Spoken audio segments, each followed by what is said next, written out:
ലാവയുടെ lava shark എന്ന പുതിയൊരു smart phone ഇപ്പം ഇന്ത്യൻ മാർക്കറ്റിൽ ലോഞ്ച് ചെയ്തിട്ടുണ്ട്. ഈ ഒരു സ്മാർട്ട് ഫോൺ 7,000 രൂപ പ്രൈസ് റേഞ്ചിലായിട്ടാണ് ഇപ്പം ലോഞ്ച് ചെയ്തിരിക്കുന്നത്.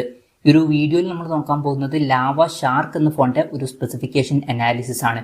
അപ്പം നമ്മൾ ആദ്യം ഡിസ്പ്ലേയുടെ കാര്യം നോക്കുകയാണെന്നുണ്ടെങ്കിൽ ലാവ ഷാർക്കിൽ 6.7 ഇഞ്ചിന്റെ HD+ ഡിസ്പ്ലേ ആണ് വരുന്നത്.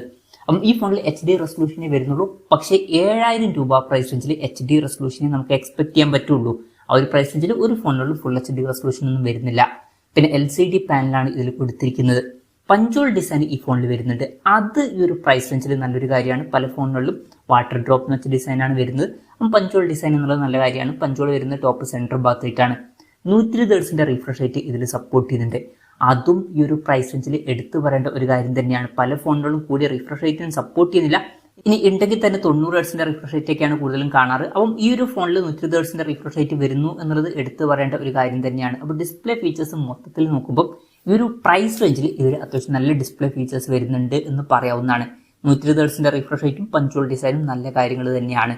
പിന്നെ side mounted finger print sensor ഇതിൽ കൊടുത്തിട്ടുണ്ട്. IP54 റേറ്റിംഗ് സപ്പോർട്ട് ചെയ്യുന്നുണ്ട്. ഈ ഒരു പ്രൈസ് റേഞ്ചിൽ അത് എടുത്തു പറയേണ്ട നല്ലൊരു കാര്യം തന്നെയാണ്. ഈ ഒരു പ്രൈസ് റേഞ്ചിൽ ഒരു IP റേറ്റിംഗ് വരുന്നു എന്നുള്ളത് തന്നെ നല്ല കാര്യമാണ്.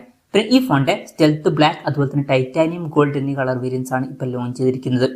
ഇനി പ്രോസസറിന്റെ കാര്യത്തിലോട്ട് വരികയാണെന്നുണ്ടെങ്കിൽ യൂണി SoC T606 എന്ന പ്രോസസറാണ് ഇതിൽ വരുന്നത്. ഇത് ബേസിക് ആയിട്ടുള്ള ഒരു പ്രോസസറാണ്. 7,000 രൂപ പ്രൈസ് റേഞ്ചിൽ ഈ ഒരു പ്രോസസർ എങ്ങനെയുണ്ടെന്ന് വെച്ചാൽ ഈ ഒരു പ്രൈസ് റേഞ്ചിന് പറ്റിയിട്ടുള്ള തരക്കേടില്ലാത്തൊരു പ്രോസസറാണ് എന്ന് പറയാവുന്നതാണ്. അപ്പം ഈ ഒരു പ്രൈസ് റേഞ്ചിൽ തരക്കേടില്ലാത്ത പ്രൈസ് റേഞ്ചിന് പറ്റിയിട്ടുള്ള ഒരു പ്രോസസറും വരുന്നുണ്ട്.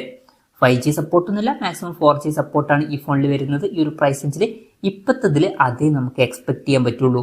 പിന്നെ 4GB റാമും 64GB ഇന്റേണൽ കൊടുത്തിട്ടുണ്ട്. മെമ്മറി എക്സ്പാൻഡ് ചെയ്യണമെന്നുണ്ടെങ്കിൽ മെമ്മറി കാർഡ് സ്ലോട്ട് ഈ ഫോണിൽ വരുന്നുണ്ട്. ഡൈനാമിക് റാം എന്നുള്ള ഫീച്ചർ ഇതിൽ കൊടുത്തിട്ടുണ്ട്. അതായത് എക്സ്ട്രാ റാം വേണ്ട സമയത്ത് ഇന്റേണൽ മെമ്മറിയിൽ നിന്ന് കുറച്ച് മെമ്മറി എടുത്തിട്ട് അത് റാം ആയിട്ട് യൂസ് ചെയ്യുന്നതായിരിക്കും. അങ്ങനെ 4GB റാം വരെ എക്സ്ട്രാ നമുക്ക് ലഭിക്കുന്നതായിരിക്കും. പിന്നെ സിംഗിൾ സ്പീക്കറാണ് ഈ ഫോണിൽ കൊടുത്തിരിക്കുന്നത്. ഈ ഒരു പ്രൈസ് റേഞ്ചിൽ അത് ഓക്കെയാണ്. പിന്നെ 3.5 ഓഡിയോ ജാക്ക് ഇതിൽ കൊടുത്തിട്ടുണ്ട്. ആൻഡ്രോയിഡ് 14 ബേസ് ആയിട്ടുള്ള സോഫ്റ്റ്വെയർ ഇതിൽ വരുന്നുള്ളൂ. ക്യാമറയുടെ കാര്യം പറയുകയാണെന്നുണ്ടെങ്കിൽ ഫോണിന്റെ പിന്നിൽ 50 മെഗാ പിക്സൽ ഒരു ബാക്ക് ക്യാമറ സെൻസറാണ് വരുന്നത്. ഫ്രണ്ടിൽ 8 മെഗാ പിക്സൽ സെൽഫി ക്യാമറയും കൊടുത്തിട്ടുണ്ട്. അപ്പം ഈ ഒരു പ്രൈസ് റേഞ്ച് അനുസരിച്ചിട്ട് തരക്കേടില്ലാത്തൊരു ക്യാമറ സ്പെസിഫിക്കേഷൻ ഇതിൽ കൊടുത്തിട്ടുണ്ട് എന്ന് പറയാവുന്നതാണ്. ബാറ്ററിയുടെ കാര്യത്തിൽ 5000 mAh ബാറ്ററിയാണ് വരുന്നത്. 18 വാട്ടിന്റെ ഫാസ്റ്റ് ചാർജിംഗ് സപ്പോർട്ട് വരുന്നുണ്ട്. ഈ ഒരു പ്രൈസ് റേഞ്ചിൽ നല്ലൊരു ചാർജിങ് സ്പീഡ് തന്നെയാണ്. പിന്നെ Type-C ചാർജിംഗ് പോർട്ടും ഇതിൽ കൊടുത്തിട്ടുണ്ട്. അപ്പം ഈ ഒരു പ്രൈസ് റേഞ്ചിനനുസരിച്ചിട്ട് അത്യാവശ്യം നല്ലൊരു ബാറ്ററി സെറ്റപ്പ് ഇതിൽ വരുന്നുണ്ട് എന്ന് പറയാവുന്നതാണ്. പിന്നെ ഫോണിന്റെ ബോക്സിൽ 18 വാട്ടിന്റെ ചാർജർ നമുക്ക് ലഭിക്കില്ല. 10 വാട്ടിന്റെ ചാർജറേ ഫോണിന്റെ ബോക്സിൽ വരുന്നുള്ളൂ. അപ്പോൾ ഇതൊക്കെയാണ് മൊത്തത്തിൽ ഫീച്ചേഴ്സിനെ പറ്റി പറയാനുള്ള കാര്യങ്ങൾ. പിന്നെ വിലയുടെ കാര്യം പറയുകയാണെന്നുണ്ടെങ്കിൽ 4GB റാം 64GB ഇന്റേണൽ വെർഷന്റെ വില വരുന്നത് 6,999 രൂപയാണ്. എന്തായാലും ഓവറോൾ നോക്കുകയാണെന്നുണ്ടെങ്കിൽ 7,000 രൂപ പ്രൈസ് റേഞ്ചിൽ ഈ ഒരു ഫോണിൽ അത്യാവശ്യം തിരക്കേടില്ലാത്ത നല്ല ഫീച്ചേഴ്സ് വരുന്നുണ്ട് എന്ന് പറയാവുന്നതാണ്. ഈ ഒരു പ്രൈസ് റേഞ്ചിൽ നല്ല ഡിസ്പ്ലേ ഫീച്ചേഴ്സും അത്യാവശ്യം നല്ലൊരു ബാറ്ററി സെറ്റപ്പ് ഒക്കെ വരുന്നുണ്ട്. പിന്നെ അത്യാവശ്യം തിരക്കേടില്ലാത്ത നല്ല ക്യാമറ സ്പെസിഫിക്കേഷനും തിരക്കേടില്ലാത്തൊരു പ്രോസസറൊക്കെ വരുന്നുണ്ട്. പിന്നെ IP54 റേറ്റിംഗ് ഒക്കെ ഈ ഒരു പ്രൈസ് റേഞ്ചിൽ നല്ലൊരു കാര്യം തന്നെയാണ്. അപ്പോൾ മൊത്തത്തിൽ നോക്കുമ്പോൾ ഈ ഒരു പ്രൈസ് റേഞ്ചിൽ ഈ ഒരു ഫോൺ കൺസിഡർ ചെയ്യാൻ പറ്റിയിട്ടുള്ള ഒരു ഓപ്ഷൻ തന്നെയാണ് എന്നൊക്കെ പറയാവുന്നതാണ്. ബേസിക് ആയിട്ടുള്ള ഒരു സ്മാർട്ട് ഫോണാണ്. വിലയും അതിനനുസരിച്ചിട്ട് അത്യാവശ്യം കുറഞ്ഞൊരു പ്രൈസ് റേഞ്ചിലൊക്കെ തന്നെയാണ് വരുന്നത്. അപ്പം ഈ ഒരു പ്രൈസ് റേഞ്ചിൽ അത്യാവശ്യം തിരക്കേടില്ലാത്ത നല്ലൊരു ഫോണായിട്ടാണ് ഈ ഒരു ഫോൺ എനിക്ക് പേഴ്സണലി തോന്നിയിട്ടുള്ളത്.